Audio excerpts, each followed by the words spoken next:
Good evening from New York. When it comes to escalating the U.S. troop presence in Iraq, that President Bush would ignore the opposition of the new Democratic Congress was to be expected. But that he would also ignore the opposition of his only significant ally in the conflict, far more troubling.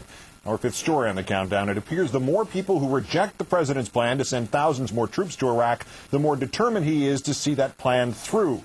The British Prime Minister, we've learned, having registered his objections before Christmas. Perhaps he, like everyone else, according to the American president, just needs to have the situation in Iraq explained to him.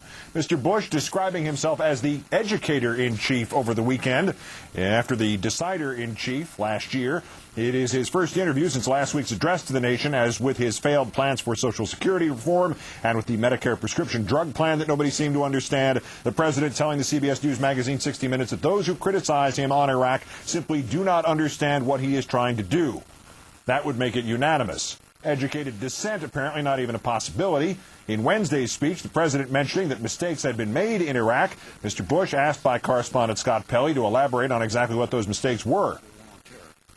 Abu Ghraib was a mistake. Using bad language like, bring them on was a mistake. I think history is going to look back and see a lot of ways we could have done things better.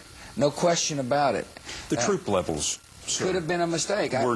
Could have been a mistake. Yeah. While not exactly a mistake, Mr. Bush conceding that the execution of Saddam Hussein could have been handled differently. Did you see the video of Saddam Hussein's I saw some of it. Execution? Yeah.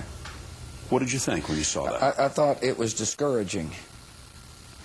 Obviously they could have handled this thing a lot better. It's important that that chapter of Iraqi history be closed. They could have handled it a lot better.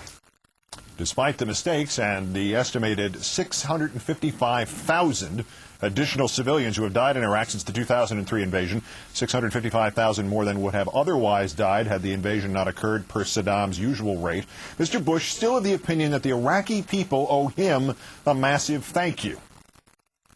I think I'm proud of the efforts we did. We liberated that country from a tyrant.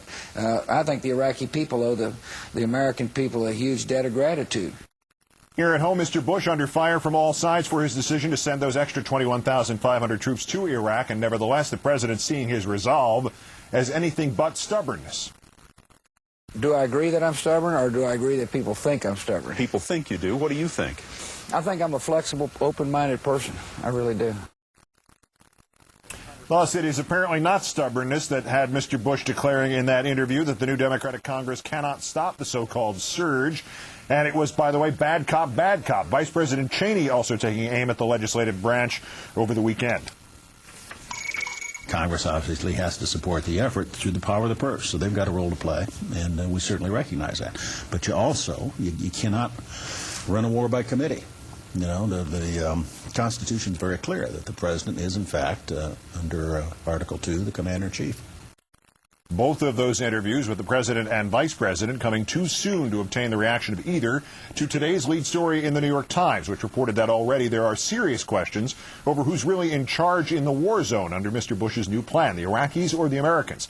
The first wave of U.S. reinforcements crossing the border into Iraq today from Kuwait, General Casey having said that American forces will remain under American command, period. U.S. military commanders on the ground, however, fearful that Iraqi commanders with hidden loyalties will, in effect, be leading Americans to pick sectarian targets.